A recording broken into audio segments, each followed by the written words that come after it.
philosophie peut nous faire tant de bien. La leçon de Socrate. Dans la situation actuelle, on peut se sentir écrasé.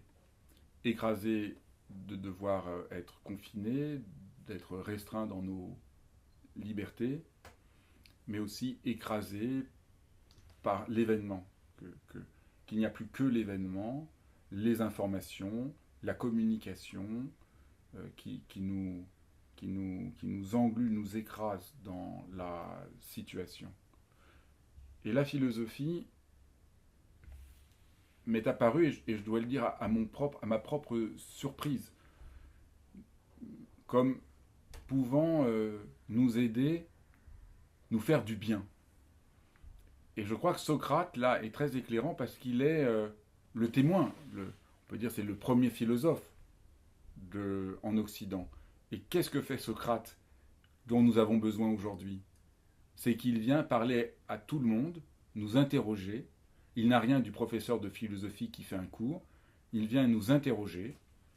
Comme il dit lui-même, je sais que je ne sais pas. Il n'est pas là pour affirmer un savoir.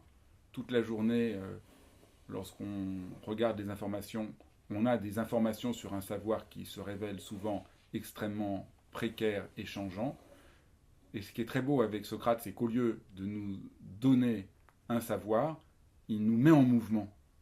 Et Socrate disait, le savoir ne se transverse pas d'un pot à l'autre, comme on peut verser un verre d'eau. Le savoir, ce n'est pas quelqu'un qui l'a et qui vous le donne. Le savoir, c'est ce qui vous prend et vous transforme et vous déplace.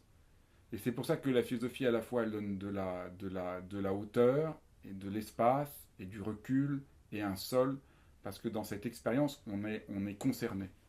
Les questions les plus simples qu'on se pose tous, que nos enfants se posent. Qu'est-ce que c'est dans cette situation de vivre bien? Qu'est-ce que c'est qu'aimer? Qu'est-ce qui nous importe? Toutes ces questions les plus ordinaires, pensons à Socrate. Et si on les questionnait, on revenait à ces questions. Les questions les plus proches, les plus simples. Ce qui est intéressant avec ce que nous dit Socrate, c'est qu'on n'a pas à trouver une réponse. Il faut être prêt au contraire à se laisser vaciller par les questions que l'on pose.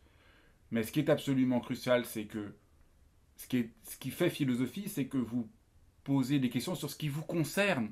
C'est ça qui est absolument extraordinaire. C'est ça qui fait que moi j'ai besoin de faire de la philosophie, de lire des textes de philosophie, même si des fois je ne comprends pas tout, mais parce que d'un seul coup, le sujet c'est moi. D'un seul coup, j'ai le droit de m'interroger à partir de moi-même, pas juste de comprendre des informations qui sont lointaines et qui font que je ne sais même plus où j'en suis, qui je suis, ce que je veux, ce qui m'appelle. Et donc au fond, c'est ça qui est extraordinaire avec la philosophie. C'est même une question aussi simple. Qu'est-ce qui m'importe dans ma vie? Juste de poser cette question-là. Ben, vous êtes dans la philosophie parce que vous êtes concerné, pris dans la question. Ce n'est pas quelque chose qui vient de l'extérieur qu'on veut faire entrer dans votre tête. C'est que vous êtes engagé par une question. La philosophie, au fond, c'est peut-être le contraire de ce qu'on croit. Non pas un savoir savant sur des sujets abstraits, mais une interrogation déconcertante sur des questions qui nous sont tellement proches qu'on les oublie la plupart du temps. Mais là, dans la situation de confinement, ces questions, c'est le moment ou jamais de prendre quelques minutes pour se les poser. Peut-être de se les poser avec ses proches, avec ses enfants, de sortir du poids de l'événement actuel à un moment pour juste revenir à ce qui est à ce qui fait question pour nous. Et ce qui est extraordinaire dans la leçon de Socrate, c'est qu'il ne s'agit pas de déboucher sur des réponses. Socrate ne sait rien. Ce qui implique, c'est d'être mis en mouvement. Parce que c'est ce mouvement qui nous rend vivants. C'est non pas de savoir et d'avoir verrouillé un certain nombre de connaissances, mais d'être un peu déstabilisé, d'être un peu inquiété par le vent de la pensée. Voilà ce que je crois qui peut énormément nous aider dans ce temps du confinement. Merci de votre écoute et à demain.